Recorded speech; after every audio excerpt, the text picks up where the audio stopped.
Sua chocante carta de 20 de outubro chegou rapidamente. Eu a responderei em um tom ameno. Você escreve para mim como um chefe de família, mas se esquece de tal posição exige que você tome conta dos seus e que não traga desgraça à sua inocente família.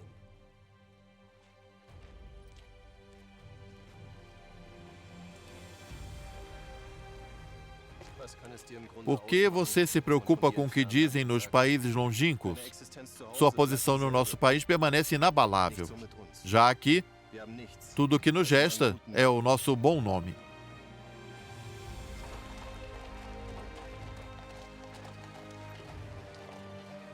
As origens da família real.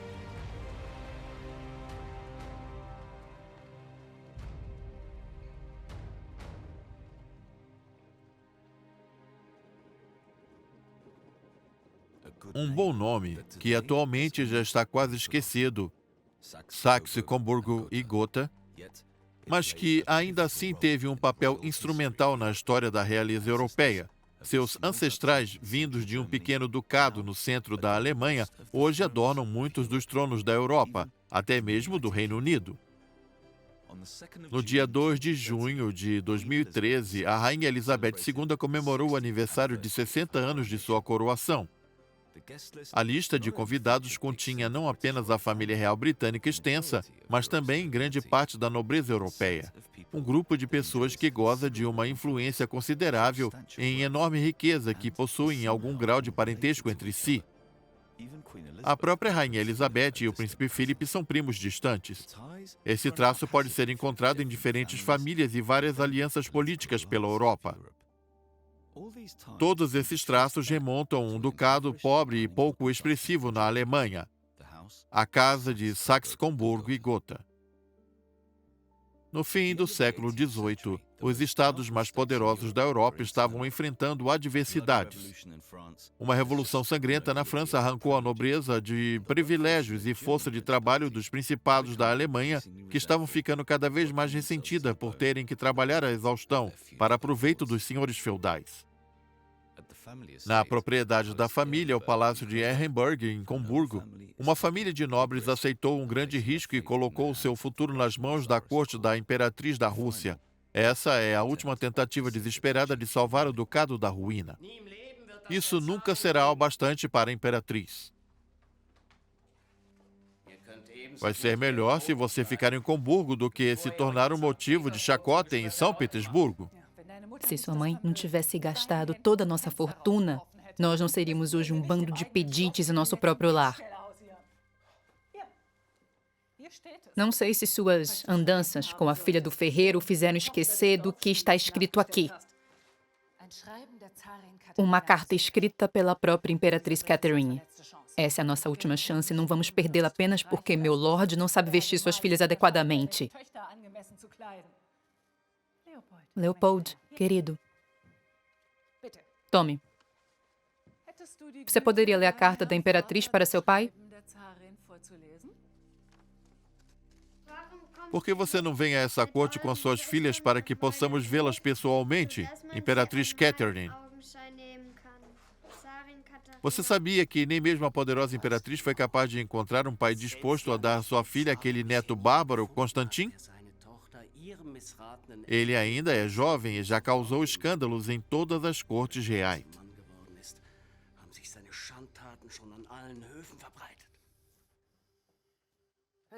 Ele é um bêbado desprezível. Mãe, minha querida filha, não dê ouvidos a ele. O convite da Imperatriz para que uma de vocês se case com o irmão do príncipe herdeiro não será rejeitado por ninguém aqui. Ninguém. Esse foi um momento marcante para Leopold, de 5 anos. Ele testemunhou suas irmãs serem enviadas a uma cidade a milhares de quilômetros de distância para garantir o futuro da família. Lá, uma delas iria se casar com o abominável Constantin.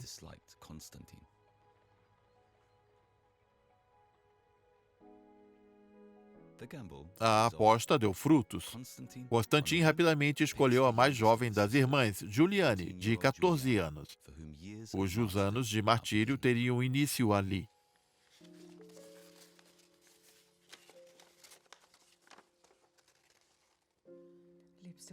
Querida mãe, eu compreendo o dever que tive de cumprir por todos nós. Porém, meu marido torna essa tarefa quase impossível de ser cumprida. Em suas mãos eu enfrento humilhações e um sofrimento que eu não desejaria a um animal. É uma vergonha grande demais para expressar. Eu imploro desesperadamente que você me leve de volta para casa. Juliane. Seja forte, minha filha. Seja forte. Pelo nosso bem.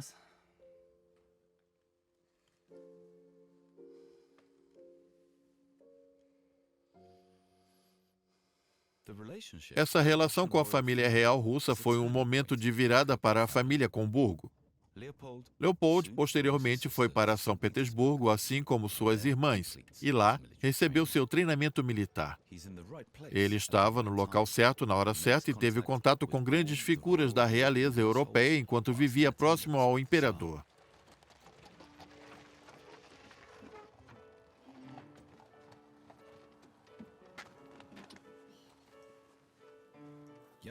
O jovem Leopold viu como suas irmãs foram, na prática, vendidas e agora se encontrava em uma Europa pós-revolucionária, tendo ótimas conexões com os ricos e poderosos.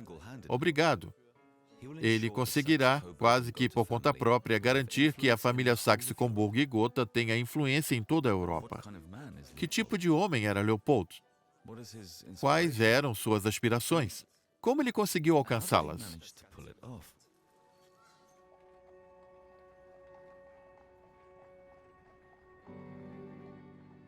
Assim que ele chegou aos altos círculos da nobreza europeia, Leopold colocou seu plano em ação. Graças às ótimas conexões de seus parentes na realeza russa, ele conseguiu organizar uma viagem a Londres. O motivo dessa viagem era Charlotte, a próxima na linha sucessória do trono inglês e a mão mais cobiçada da Europa.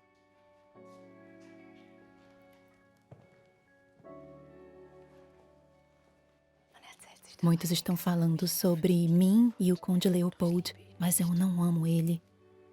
Ele não é do meu agrado.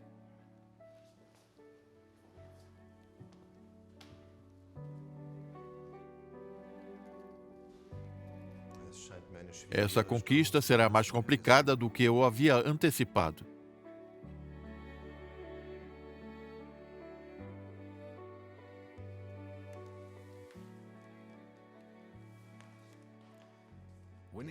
Conquistar o coração de Charlotte e com isso o trono inglês seria mais difícil do que o jovem Leopold havia previsto. O pai dela já havia escolhido um pretendente para sua filha. Charlotte acabou se apaixonando pelo homem errado. Seu favorito era August, o sobrinho do rei da Prússia. No entanto, ninguém desejava uma união entre casas reais na Inglaterra e da Prússia. Os poderosos persuadiram August a desistir desse romance. Até mesmo o anel de noivado dado em segredo foi devolvido. E Leopold conseguiu mais uma chance.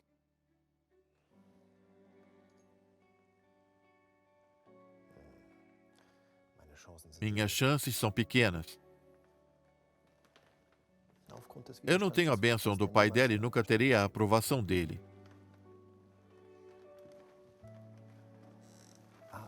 Porém, eu tentarei até o último instante e não desistirei enquanto houver um fio de esperança.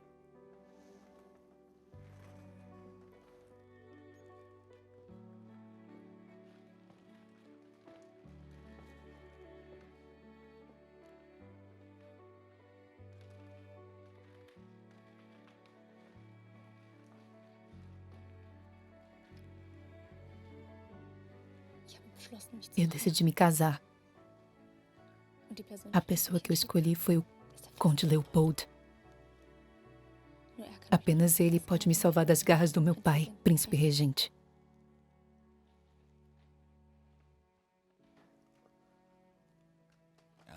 E, de uma única vez, Leopold se colocou no centro do círculo de poder da Europa. Como marido da herdeira aparente do trono inglês, as dificuldades financeiras do Saxe-Comburgo tiveram um fim. Essa foi uma circunstância da qual os tabloides ingleses caçoaram de bom grado. As famílias reais britânica e alemã não eram muito populares. Senhora, eu não tenho dinheiro, mas sou de bom nascimento e meu sangue é da realeza alemã. Eu preferia que você fosse inglês, mas o marido alemão é melhor do que o marido nenhum.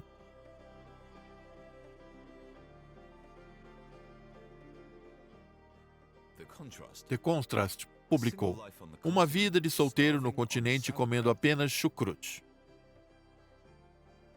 Ou ir morar na Inglaterra, tornar-se general e se casar com uma donzela com uma pensão de 60 mil libras por ano. O apanágio de Leopold era considerável. Ele receberia 50 mil libras por ano. O casal recebeu de presente de casamento a Claremont House.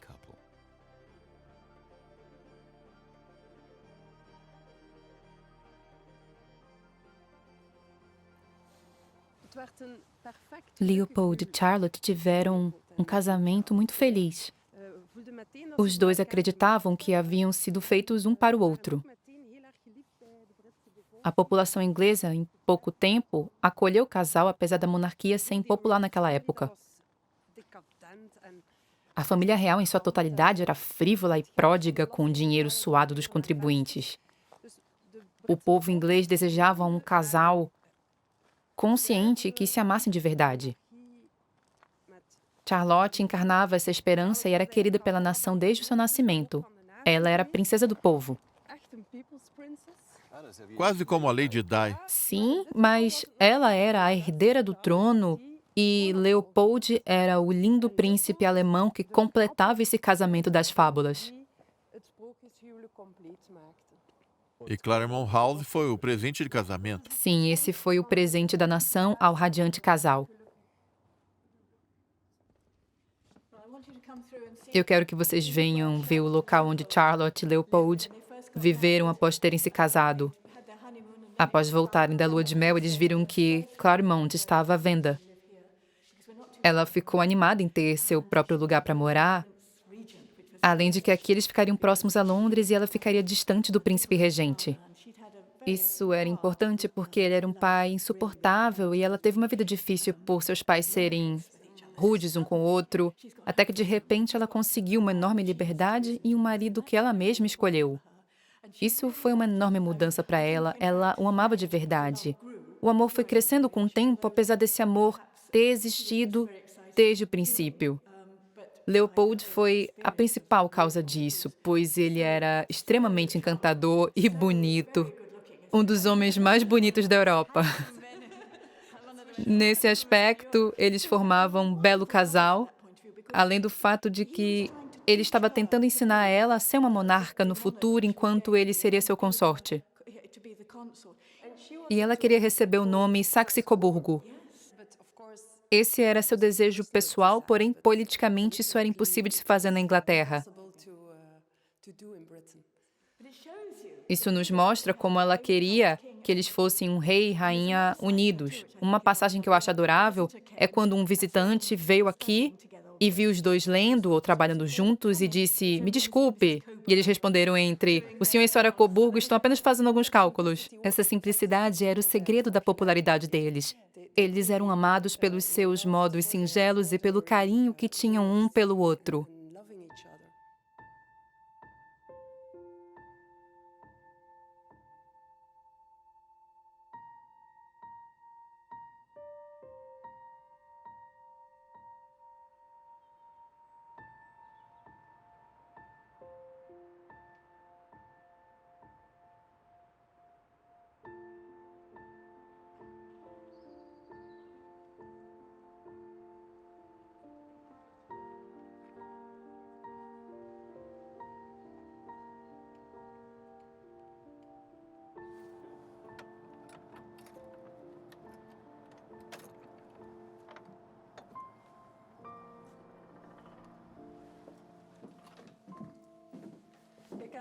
É aqui onde Leopold e Charlotte realizavam suas missas.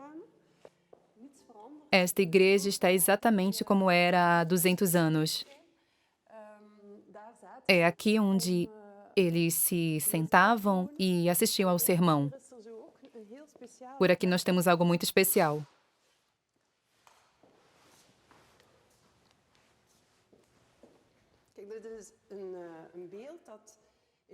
Essa peça aqui em Claremont é em homenagem ao casal.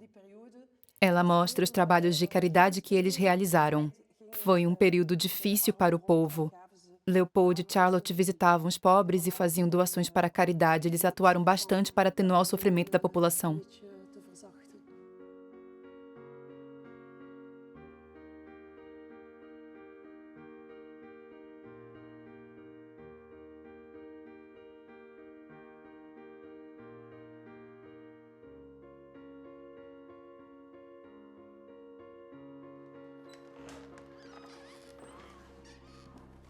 Um ano e meio após o casamento, é chegado o momento derradeiro. Charlotte entrou em trabalho de parto 2 semanas antes do previsto, em 3 de novembro de 1817. Sr. Richard, você é médico. Minha esposa está agonizando há 2 dias. Você não a viu? Não lhe restam mais forças. Há mais coisas em risco aqui do que eu e você e o futuro da rainha. Eu estou falando da minha vida, do futuro herdeiro do trono. Sua Majestade, estamos fazendo tudo o que está a vosso alcance. Reis e rainhas também estão à mercê de Deus.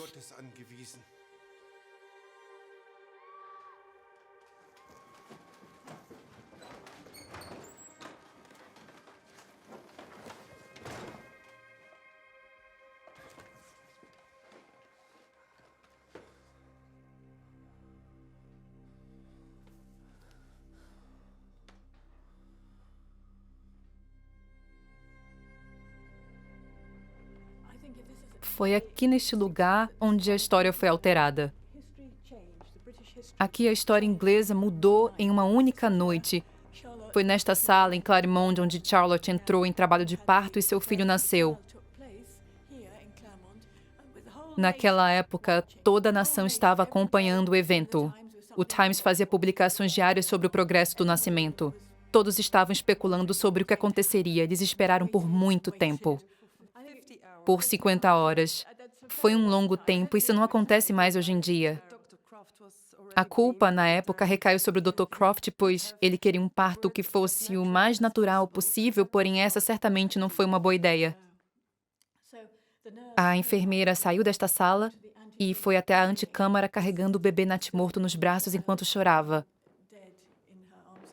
Esse deve ter sido um momento trágico para Leopold. Foi terrível, com certeza. Mas ele acreditava que Charlotte estava bem, pois foi isso que todos disseram. Naquela época, a morte dos bebês era comum, ao contrário de hoje, e alguns viviam por poucas horas. Tudo parecia estar bem e Charlotte estava normal. Ela era uma moça saudável e poderia ter outros filhos. Por isso, todos voltaram para suas casas e Leopold foi para seu quarto dormir. Já era 00:30 quando perceberam que Charlotte apresentou fortes dores subitamente e às 2:30 da manhã ela morreu. Esse deve ter sido um evento devastador para ele, que perdeu em apenas uma noite sua primeira esposa, seu primeiro filho e sua razão para viver.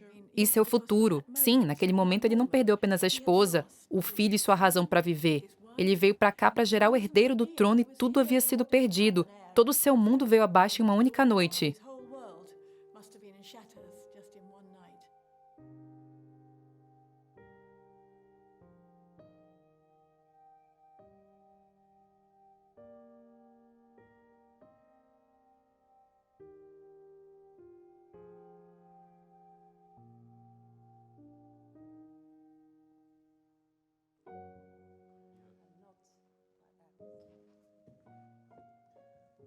Leopold não perdeu apenas sua esposa e filho, ele também perdeu o trono inglês. Apesar de estar financeiramente estável, sua vida pessoal estava vazia. Leopold não havia perdido suas aspirações políticas. Ele ainda era bastante ativo nos bastidores do teatro europeu. O cenário na Grécia mudou drasticamente quando a Turquia invadiu o país em 1821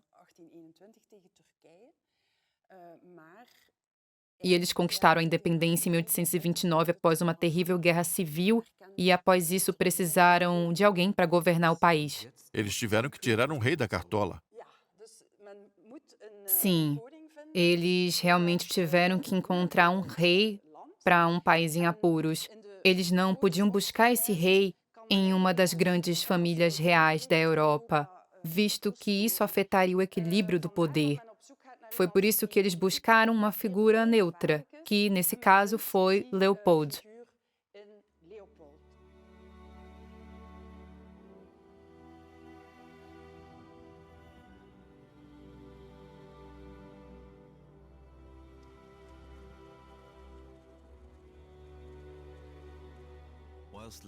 Enquanto Leopold ponderava sobre a oferta da Grécia, sua jovem sobrinha Vitória estava ascendendo na hierarquia real. O plano, que foi frustrado com a trágica morte de Charlotte, será alcançado por meio de Vitória, um Saxe-Coburgo, como rei da Inglaterra. Apesar dos compromissos pessoais e políticos de Leopold, ele mantém contato próximo com a filha de sua irmã. Meu querido tio, é meu mais sincero desejo que você tenha muitos outros aniversários em Boa Ventura. Eu penso em você com frequência e espero vê-lo em breve, pois sou muito afeiçoada a você. O tempo aqui é ameno e eu passeio todos os dias. Eu e mamãe estamos muito bem. De sua adorada sobrinha, Victoria.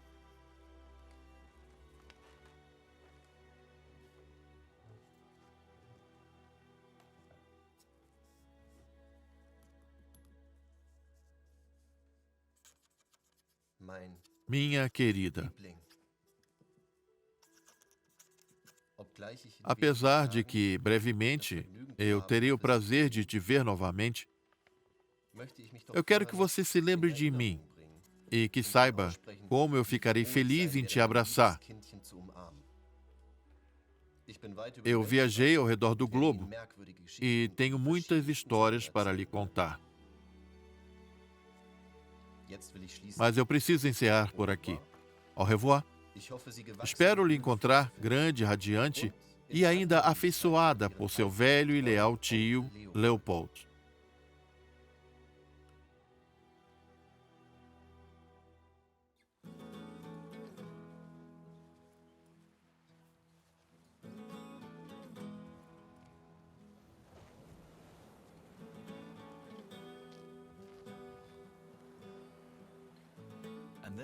Foi então que surgiu uma outra oportunidade no teatro político europeu. Enquanto Leopold ponderava sobre a coroa da Grécia, os belgas expulsaram os holandeses, juntando-se às nações livres que precisavam de um rei.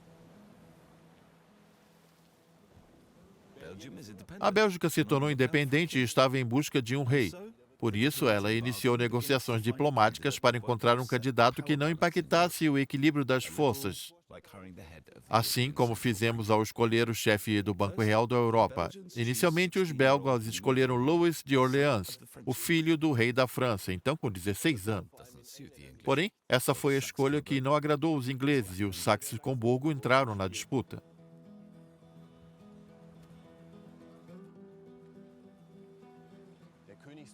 O trono de Bruxelas parecia ser mais promissor e lucrativo do que o da Grécia.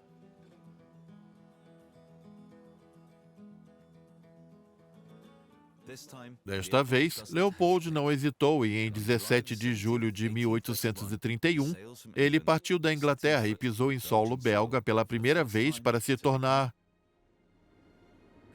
o rei dos belgas.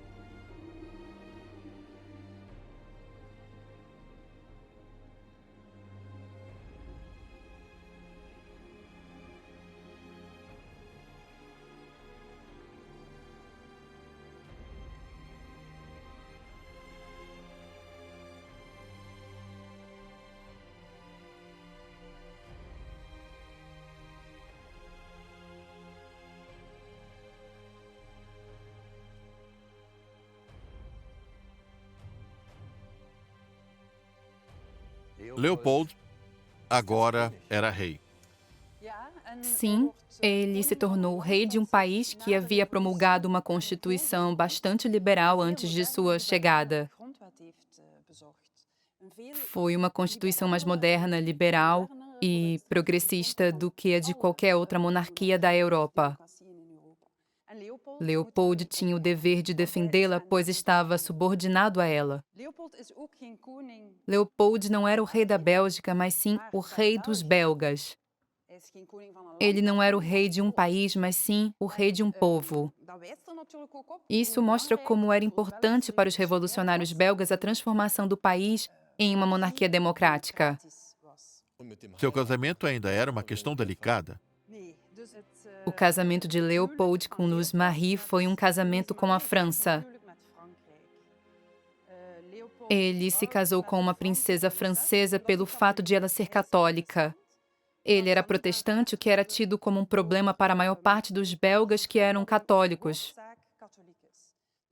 Ele precisou fundar uma dinastia católica ao lado de uma princesa francesa. Louise Marie tinha 22 anos a menos que Leopold. Para ela, essa união foi, pelo menos nos primeiros anos, um sacrifício por um bem maior. Como Leopold se saiu como rei? Leopold se saiu bem no cargo. Ele conseguiu unir uma Bélgica fragmentada.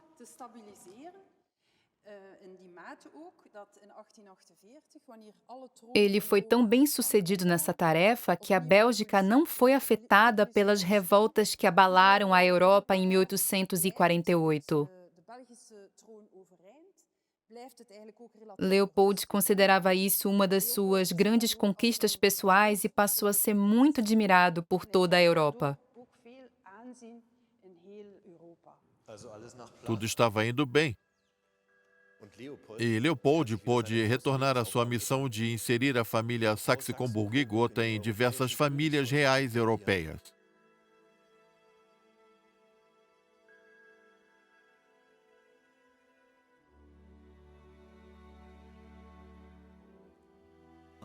Sob a tutela do seu tio, Leopold, Vitória estava sendo lentamente preparada para seu futuro papel.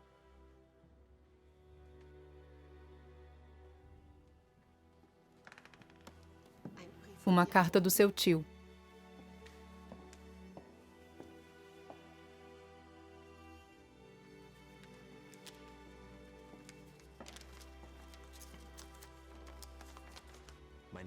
Minha querida criança, você já tem 14 anos e está na hora de dar buscas pelos prazeres da juventude e darem lugar a escolhas que vão impactar aos anos mais futuros de sua vida. Eu sei que você tem sido uma estudante perspicaz, porém agora é hora de você forjar suas próprias opiniões e nutrir seu próprio caráter. Em suma, é hora da jovem árvore tomar a forma que ela manterá pelo resto da vida. Durante a sua infância aqui, no Palácio de Kensington, ela viveu sob um regime de educação rígido que ficou conhecido como Sistema Kensington. O Sistema Kensington, como foi apelidado, era um programa de tarefas rígidas que a princesa precisava cumprir enquanto viveu aqui, bem como um reflexo do importante papel de rainha que ela exerceria no futuro.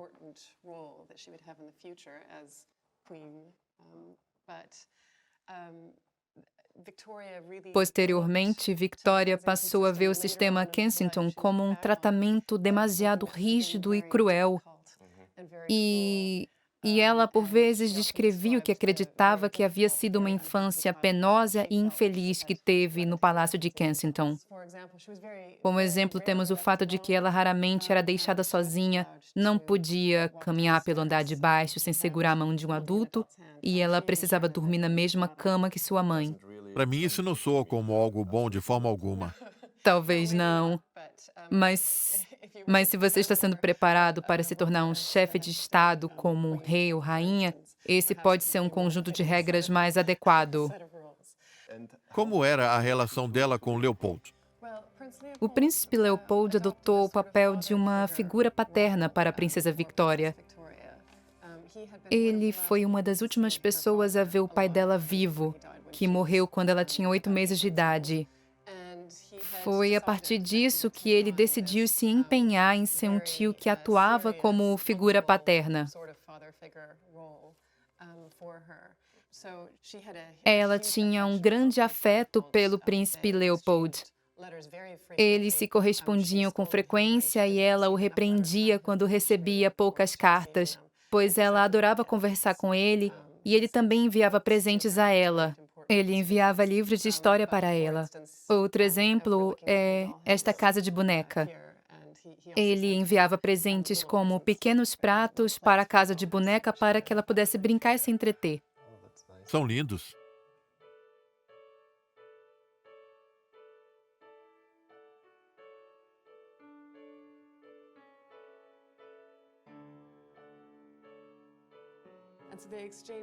Esses eram alguns dos momentos paternos. Mas Leopold não era apenas um tio carinhoso. Leopold planejava ser o conselheiro de Victoria quando ela se tornasse rainha. Apesar de ter perdido parte da ambição que tinha antes da morte da princesa Charlotte, ele viu a princesa Victoria como uma oportunidade de conseguir mais poder político e influência e talvez até de tornar a família Saxe-Coburgo mais relevante. Havia chegado a hora de Leopold voltar sua atenção para seu sobrinho Albert, o marido que ele havia escolhido para Vitória. Vitória havia deixado claro desde cedo que gostaria de se casar apenas por amor. Por essa razão, Leopold sabia que precisava adotar um plano sutil. A consciência exige que as adversidades venham até que todas as direções sejam conquistadas. Se ele permanecer firme, eu enxergo duas coisas como imperativas. Cuide-se, Albert. Viaje em segurança, tio Leopold.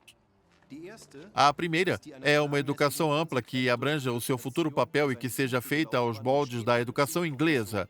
A segunda é conquistar a simpatia da princesa antes que qualquer pedido de casamento seja feito, e usar da simpatia conquistada para fazer um pedido de casamento.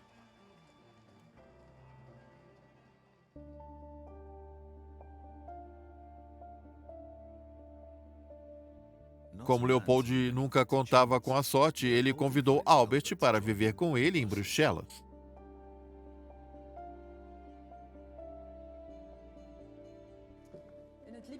Na liberal Bruxelas, Albert recebeu seus primeiros ensinamentos sobre a democracia parlamentar, um sopro de ar fresco em comparação à mentalidade limitada e semifeudal de seu Coburgo. Ele foi um estudante exemplar e se interessava por muitos assuntos. Ele manteve contato com seus professores durante muitos anos após se formar. O príncipe não se interessava por mulheres e bebidas como os outros jovens. Por isso, Leopold enviou Albert para a Itália, para que ele pudesse relaxar e expandir seus horizontes. Seguindo essas instruções, Albert entrou de cabeça nos círculos sociais de Florença. Porém, nem assim, ele abandonou seu comportamento reservado e seus modos conservadores perante as mulheres. Victoria, por outro lado, não se comportava como se esperava de uma moça da época. Ela não ficava em casa esperando por um cavaleiro de armadura reluzente. Era o exato oposto. Ela era uma donzela jovem que adorava dançar e conversar com jovens cavalheiros.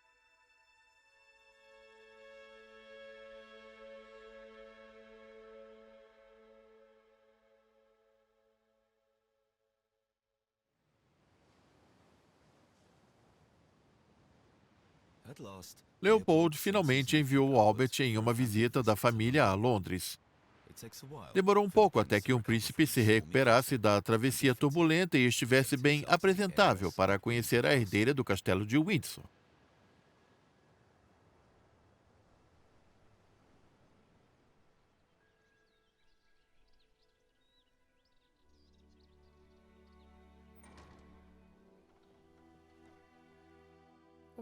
Às 13h45, nós fomos até o salão da recepção para receber meus primos, Ernst e Albert. Olá, prima.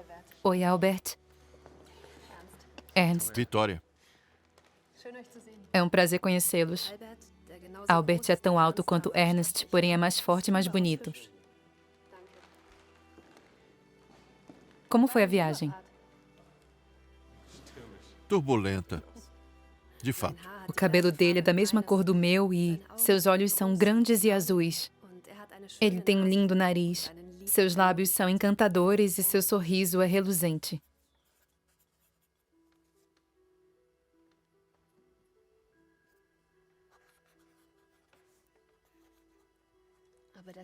Mas o charme do seu rosto está nas suas expressões. Elas são muito atraentes.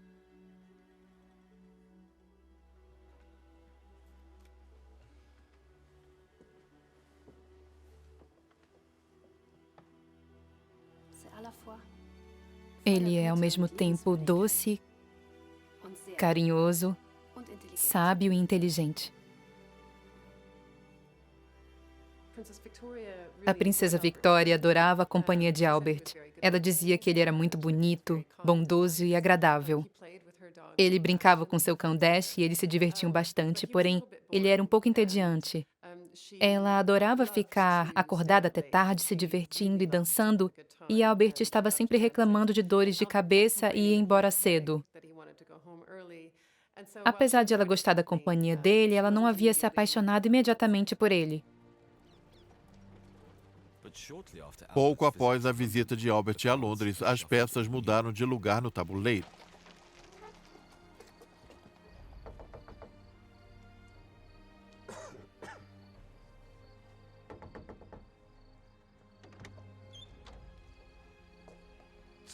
A Duquesa de Kent, por favor.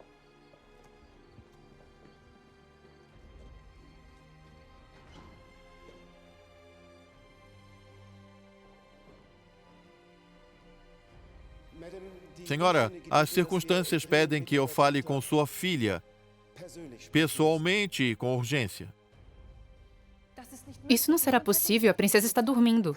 Senhora, nós não queremos falar com a princesa, mas sim com a rainha.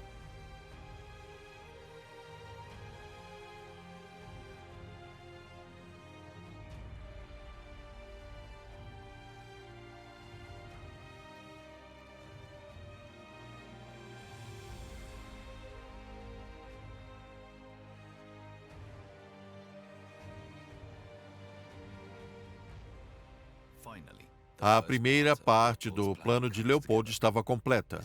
Sua sobrinha Vitória, uma Saxe-Comburgo, havia se tornado a rainha da Grã-Bretanha e da Irlanda e futuramente se tornaria a imperatriz da Índia. Albert a visitou em Windsor em 1839, 3 anos após ela se tornar rainha. Assim que o viu, ela soube que ele era a pessoa certa. Ela então escreveu para seu tio Leopold algo como: "Eu disse que não pensaria em me casar por 3 ou 4 anos, porém ao ver o príncipe Albert, tudo isso mudou." Ela se apaixonou por ele? Sim, ela ficou completamente apaixonada por ele.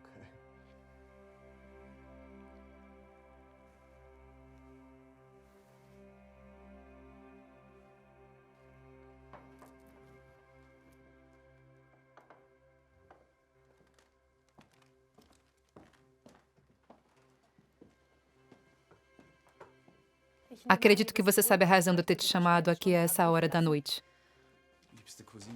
Minha querida prima, só pode ser algo que diz respeito ao nosso futuro. Albert, hoje estou diante de você como rainha da Inglaterra e como uma suplicante que pede de você um grande sacrifício. Minha querida rainha, nada que você pedir para mim será um sacrifício. Eu sei disso. O que eu mais desejo nesse mundo me é mais custoso do que eu jamais imaginei.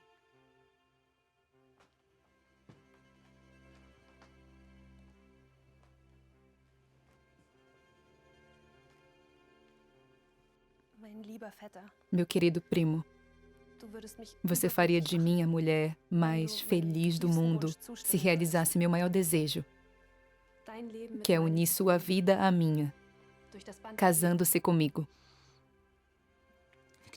Vitória, rainha da Inglaterra e do meu coração, nada me tornaria mais feliz do que compartilhar a minha vida com você.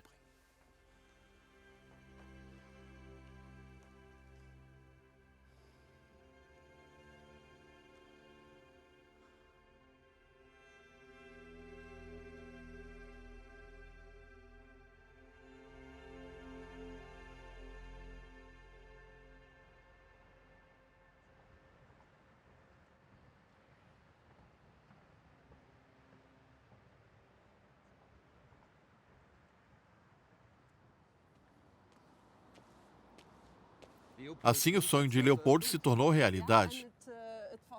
Sim, o mais fascinante é que 20 anos após a tragédia de Claremont, Victoria e Albert, a sobrinha e o sobrinho de Leopold, deram continuidade à história.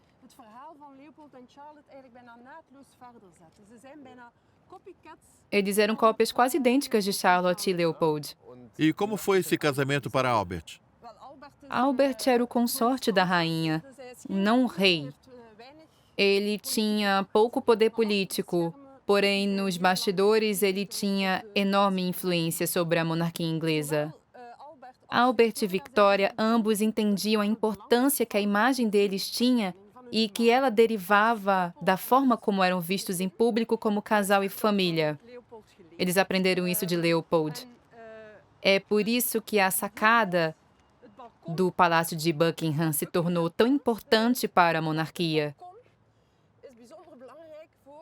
Foram Victoria e Albert que iniciaram as aparições na sacada.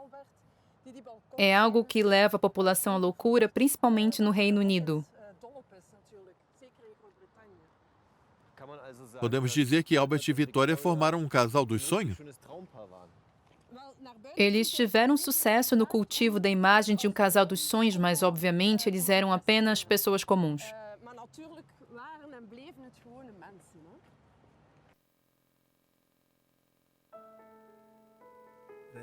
A compaixão e a transparência deles elevaram a popularidade da realeza e os transformaram em um modelo para toda a nação.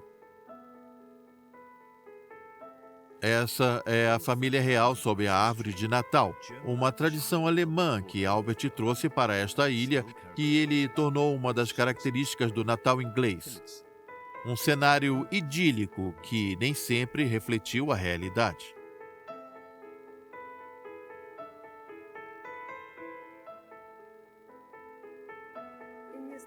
Às vezes eu me irrito bastante, como no domingo, quando isso começou e eu disse coisas deselegantes e horríveis, palavras que nem eu mesma acreditei ter dito e que temia que pudessem machucar Albert e que também ficou incrédulo com elas. Nossa situação é única se comparada a outros casais. É Albert quem mora em minha casa, não eu na dele. Porém, estou preparada para atender à vontade dele, pois eu o amo.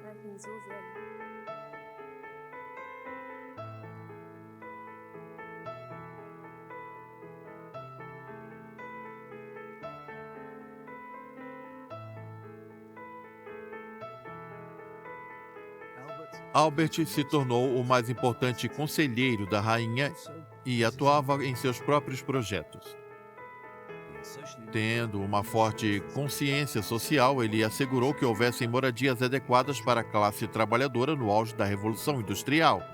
Ele esteve envolvido no movimento anti-escravagista, na reforma da Universidade de Cambridge e, não menos importante, na organização da Grande Exposição de 1851.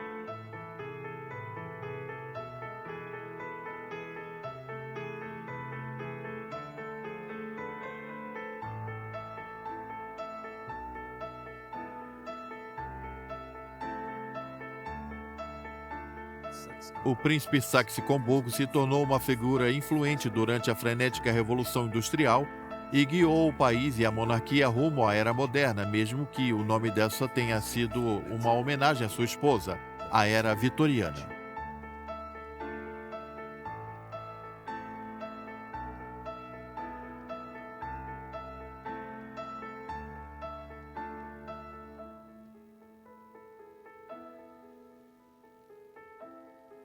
Os 9 filhos de Albert e Victoria se juntaram a diversas famílias reais da Europa pelo casamento. Esses laços familiares ainda existem nas famílias reais da Europa até hoje. Atualmente, os requisitos para o casamento são um pouco diferentes. O poder político não tem mais influência na escolha de um par para os herdeiros dos tronos na Suécia, Noruega e Inglaterra, conforme demonstrado pelo príncipe William quando foi uma plebeia sua escolhida para ser uma princesa, e seu coração escolheu para se unir a ele.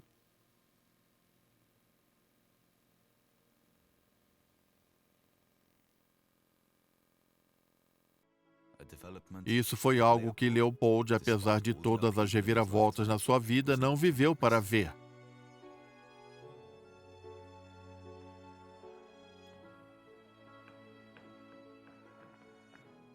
Leopold morreu em 1865, aos 75 anos. Nascido pouco após a Revolução Francesa, ele foi contemporâneo de Napoleão e Bismarck e testemunhou a transformação das monarquias europeias.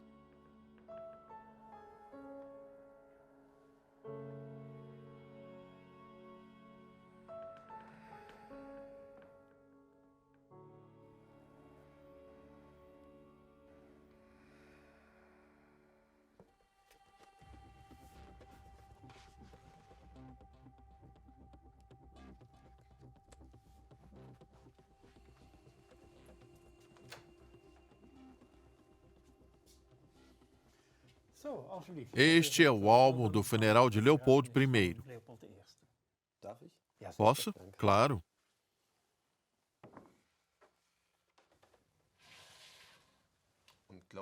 Leopold, no fim, ficou satisfeito com tudo que ele havia conquistado? Não é possível ter certeza absoluta, mas acredito que sim, levando em conta que ele gerou estabilidade para seu próprio país e também manteve a paz e o equilíbrio na Europa. Esse foi seu maior legado, e ele sabia disso.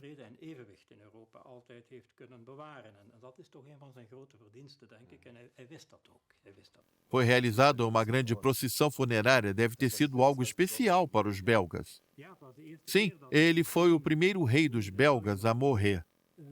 Leopold unificou o país e fundou a monarquia belga. Ele veio da distante Comburgo e se mostrou um rei importante, tanto para a Bélgica quanto para o resto da Europa. Não foi apenas o seu país que perdeu um grande rei, mas também o Saxe-Comburgo e todo o continente.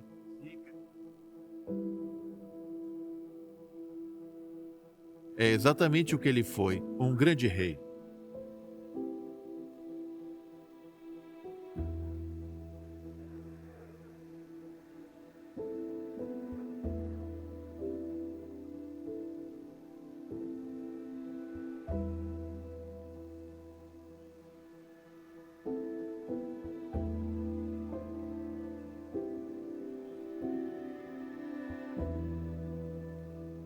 Leopold reinou em uma era de transição entre o antigo regime e a Europa moderna de 1870.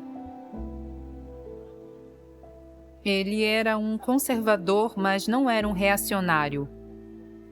Ele sabia da importância que o povo e a classe média tinham para a sobrevivência da monarquia, reinventou a monarquia com a ajuda da população e conquistou o coração de todos com seu conceito de uma família real doméstica.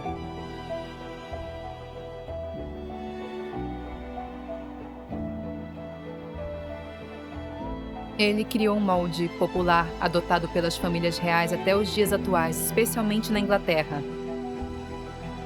Leopold pode, com certeza, ser descrito como o pai esquecido da monarquia europeia.